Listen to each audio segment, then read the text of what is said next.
See all these bikes here parked up at Paddington station? Must be 1,000 bikes or more here. They all do what, 2 or 3 miles a day, taking people on their regular commute to work, and then they're stored here.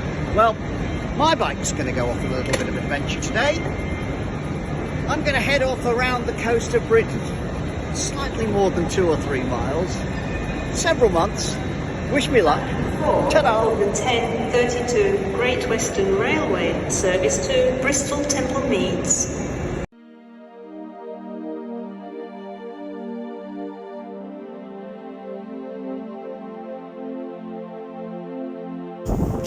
I've been coming along the River Thames for about 30 miles now, through the West End, the city, and then the industrial and all the other parts of the Thames.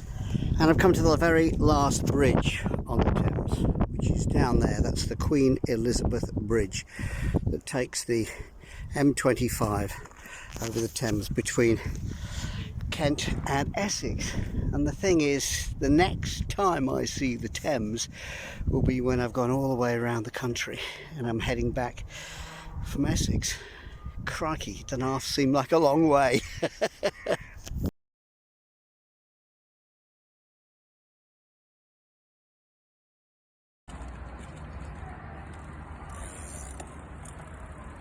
I'm in Gravesend in Kent, on the hunt for a wonderful story about a heroine from the 17th century.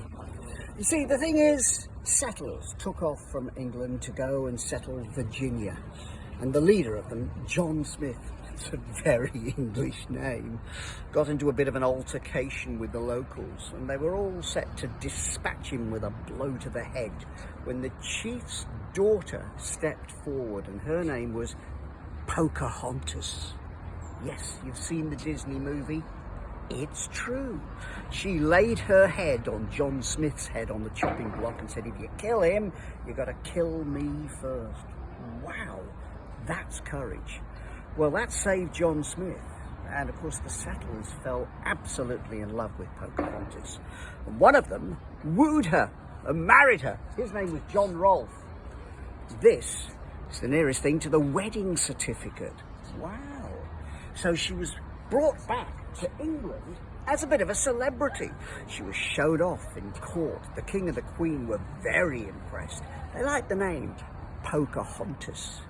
Anyway, she was sailing down the Thames with her husband and caught a chill. A chill? Well, she got very poorly very quickly. And when they arrived in Gravesend, I'm sorry to say, the story doesn't end well. Dear Pocahontas passed away. She's buried right here in the churchyard. There's her statue. Pocahontas died at the age of 20 in Gravesend. It's a very fitting name for the place to end up. But people come from all over the world, a bit of a pilgrimage site to see Pocahontas, who made the difference on that day and saved somebody's life. Yep, Pocahontas, an utter hero, right here. I'm looking at a landscape here with echoes through time. 200 years ago, the famous English artist Joseph Turner came here to Gravesend to watch one of the greatest battleships of the Napoleonic Wars. The Fighting Temeraire was drawn by tugboats up the River Thames to the breaker's yard over the river in Tilbury. Yeah, it was a really sad and emotive moment. Crowds came out to cheer this great battleship, and he painted it with the tugboat pumping out smoke. The tugboat was of course the future, and the Fighting Temeraire was history. And to add to the poignancy, he painted it in sunset, which is quite interesting because of course that's eastwards and the sunset would have been westwards. But who cares?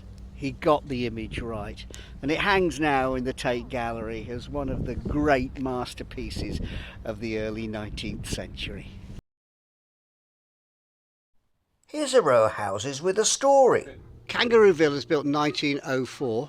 Yeah, can I tell the story? Yeah, go on. I've got my mate Tim here. Tim, verify that this is correct. I was just telling the chap the history. I think it's that the landlord of the Six Bells pub down there, spent a bit of time in Australia. Yep. Moved back, and his address while in Australia was Murray Down, Swan Hill, Victoria, Australia. I'm lucky enough to live in Victoria, and I haven't lived there since 1904 though. I moved in last year. Could have been a convict. Something. Well, I don't think it was a convict. Okay, yeah. Came back. Why not embellish it? Yeah. Yeah. Why not embellish it? It was for murder. It was for murder. Came back. Cattle rustling. Are those his initials by any chance? WJT. Yeah, William. I think his name Turner. Yeah, John Turner. That's it. Yeah, so it could be the other way around. But, Okay, yeah, we've got Murray Downs, Yeah, Swan Hill, yeah. Victoria, Australia. What a great thing to. Cool. That's lovely. What a Nice good to meet you, story. man. Nice to meet you. Thank you. Yeah, jolly good. That's what you find when you go cycling. Yeah. This is St James's Church in Cooling. It was here in the middle of the 19th century, the 1860s, that a famous picnic happened. What? Yeah, a picnic one summer's day, sitting here in the middle of the long grass. Charles Dickens, who was born hereabouts and was inspired by one of the gravestones to write one of his famous stories. These here are the graves of little children. It's a very sad story. Lots of young kids. And it was the inspiration for Pip in Great Expectations. And the marshy area that he describes is all around this church. It's funny how places that are real can inspire such great works of literature. So be aware that all around you there are places that resonate with authors. And this is one of them. I'm on the Isle of Grain in Kent, outside the main gates of this wonderful castle, Cooling Castle. And back in Shakespeare's time, the owner was a rather jolly, chubby, interesting, entertaining fella who was the model for Falstaff in Shakespeare's plays, Henry IV, Part 1, 2 and Henry V. He was so popular they brought him back time and time again. And one of the stories, the famous story, involves him and Prince Hal. This is the remains of the medieval moat and towers at Cooling Castle. And in the story, Falstaff lays a trap at Gad's Hill on the road to Rochester. And it's a wooded area, a bit like... Hello, how are you? How you doing? You alright? Nice to see you. It's a bit like these hills here. And this is where bandits would lay in wait for unsuspecting pilgrims and rob them blind. And it's a true story. I mean, that sort of thing did go on back in medieval times, and it turns up in Chaucer's Canterbury Tales. These are real places, real incidents, and they're used to great comedic effect in Shakespeare's plays. And it's an interesting thing that Shakespeare bases so much of his stories on real places and real people. Ooh, what a lovely view. The sun going down on the River Medway. I'm in Rochester on this beautiful, lovely early spring evening. The sun illuminating one of the iconic views of England. Over here is Rochester Castle, besieged by King John in 1216 in his war with the barons. And next to it, the lovely Rochester Cathedral. And this will be the subject of my first painting, which I shall attempt this evening in my hotel. Rochester! Glorious! It's a beautiful evening on the River Medway in Kent, and I'm by the town walls that surround the town of Rochester. Here's the cathedral and the castle. It's one of my favourite castles in all of England, and it's got a great story back in 1216 when King John was having a war with the barons and besieging this here castle.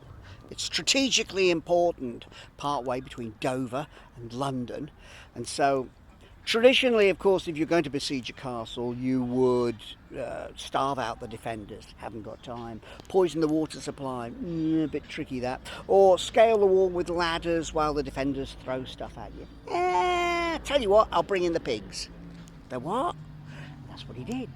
He got the miners in to dig tunnels underneath the town walls, and then he brought in the carcasses of 40 pigs, shoved them in the end of the tunnel and set fire to them. Ugh, I know. You can imagine the billowing smoke everywhere and the smell of bacon. Yikes. And down came the tower and King John got his castle. Here it is. Yep. Remember that next time you're besieging a castle. Remind the defenders, give in now or you'll get your bacon. This is Rochester Castle, opposite Rochester Cathedral, home to one of Britain's most unusual saints. What I love here are these steps. You can see how the old stone steps have been worn away so much by the feet of many pilgrims coming to visit the shrine of St. William of Perth. This is a very elaborate tomb, clearly for a man who meant a lot and who came to a terrible end in the year 1201. What makes this story intriguing is that William was a pilgrim himself. He was a baker from Perth, and one day he'd found an abandoned child outside his bakery and named him David. When the boy grew up, they went on pilgrimage. They visited all the sites of Scotland and England, 500 miles, and when they got here down to Rochester, they had a 3-day break. I imagine they had to deal with blisters and stuff like that. Well, William spent those 3 days here in the cathedral talking to the monks. David, meanwhile, spent those 3 days in the pub, talking to ne'er-do-wells from the town. And when they set off again at a place now known as St. William Way, an altercation happened. David picked up a stone and bashed his dad over the head and slit his throat. Ooh. A local mad woman passing by with mental health issues mopped up the blood with her apron and was miraculously cured of her nuttiness. The monks brought the body of William back here to Rochester and buried him in that special tomb. For his efforts, William was made the patron saint of foundlings, abandoned children. I have to say it's not a great advert for looking after abandoned children like that, but it is a great story here in Rochester Cathedral on one of the great pilgrimage routes of Britain.